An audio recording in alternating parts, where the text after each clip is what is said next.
Hello friendship, welcome to my channel. Today I'm going to bake a bread.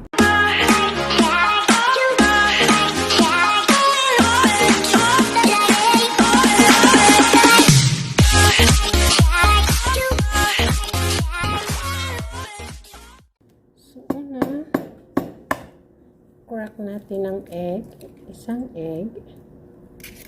At syempre, i-ano natin. Then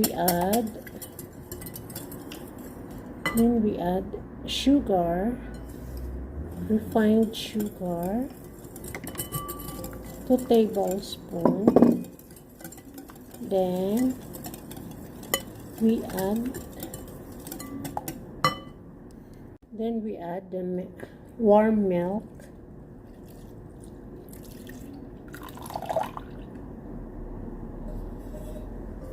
And stir lang natin. Then yung 1 teaspoon of yeast. 1 teaspoon ng yeast. Ito guys, 1 teaspoon ng yeast. Yun, ano pa rin natin. After that, ilagay natin ang all-purpose flour.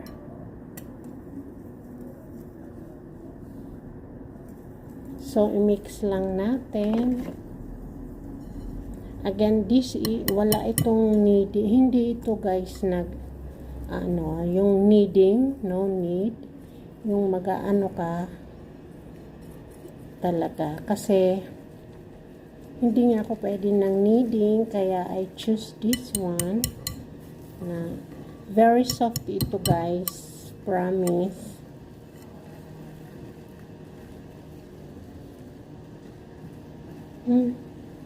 What is happening?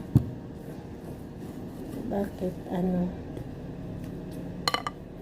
Then we need some salt. 1 pinch lang siya, konti lang na salt.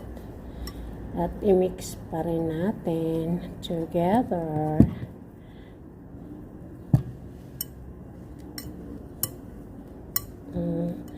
After natin ma-mix siya guys, i-set aside natin. So, we see to it that na halo sa niya baba. Sa under. Haha. So, ayan guys. Ngayon, gagawin natin, i-wrap natin siya. Then, i-wrap natin guys, ang paano ba to? Ayan. And leave it for 30 minutes.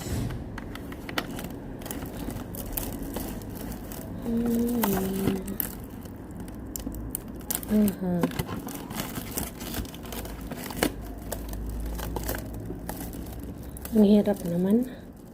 Virgin pa. So guys, ito yung 1/2 cup. Kukuha tayo ng raisin. Kalahati din ng 1/2.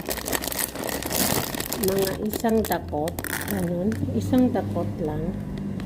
Then guys, lagyan natin yung raisin ng hot water. Yung hot water siya. And set aside. So after 30 minutes guys, ito yung sinok natin sa water, ang raisin.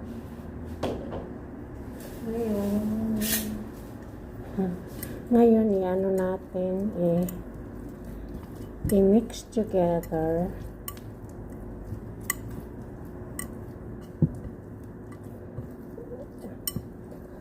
Tapos, ito yung butter, guys. Ilagay yung butter sa loob.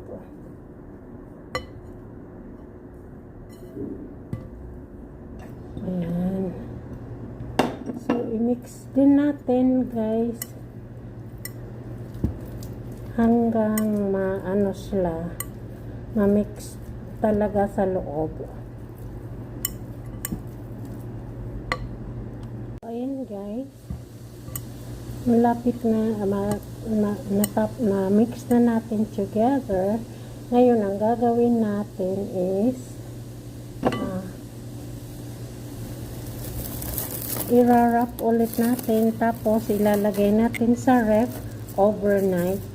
At bukas na natin ito gagawin. Overnight kasi. So, ngayon guys, yung in-overnight natin na i-dough ay gagawin na natin. So, panoorin nyo ulit guys. So, ayan na. Tinanggal na natin sa ref. I-ano natin. Ayan, oh. Okay na siya guys. Ngayon, ano natin ulit.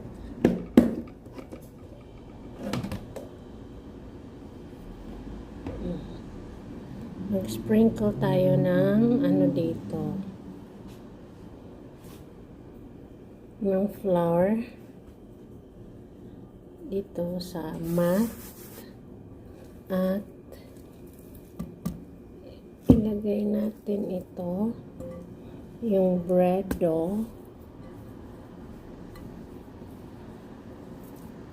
Yan. Medyo ano-anuhin natin ng konti. Yan. Tapos, gawin nating round shape, mga friendship. Round shape. So, after natin magawang round shape, i-slice ito ng 12 parts. 12 parts. Bali, 6 ang gagawin natin.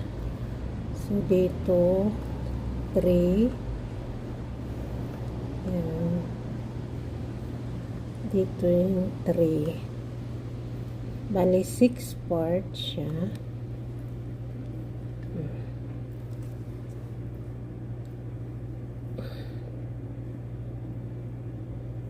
Yan. 12 parts. 1, 2, 3. Ito rin 3. At saka ito rin 3.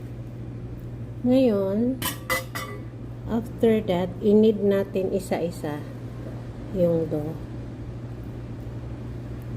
Yung 12 parts, i-knead natin.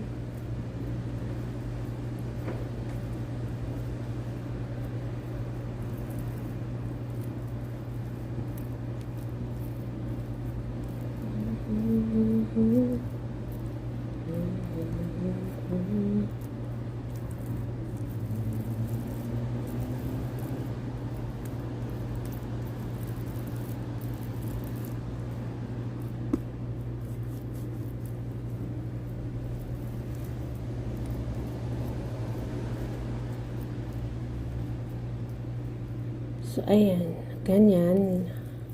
Ano siya, guys? Yung, ang tawag niyan? Circle. Circle.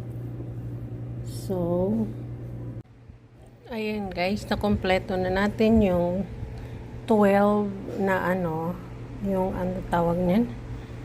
Pinabilog-bilog natin. So, ngayon, nilalagay na natin sa tray. So, bago natin ilagay sa tray, lagyan muna natin ng flour ang baking pan. Baking tray. So, ilagay natin dito. Actually, dapat dito guys, circle siya. So, wala tayong circle na tray. Kaya ito, square lang. So, ayan. Dito ko ilalagay siya. Sa dito natin ilagay. Gagawa na lang tayo ng circle para kunwari circle na siya. Kunwari lang ha. Kunwari circle na siya. Ayan. Promise, ang sarap nitong raisin bread natin. So, ayan guys, nalagay na natin sa although hindi siya perfect na circle, I will try my best na maging circle siya. Ayan na siya guys, after na ngayon ilagay ulit natin sa ref ng about 30 minutes para umalsa yung dough. So, sprinkle natin ng flour over, tapos i-just leave it natin for 30 minutes para lumaki, ay tumubo ba siya, umalsa. So now guys, after 30 minutes na preheat na rin natin yung oven, ay ilalagay na natin ang ating raisin bread. Ayan siya guys. At i-bake natin ng 20 minutes. Ayan. Wow guys, after 20 minutes, tingnan nyo, ang ganda, ang sarap tingnan. Oh my god, ang sarap ng amoy. Perfect. So ayan siya guys. Very soft. And at malambot talaga siya. Affordable pa. Kayang-kaya ng ninyong gawin.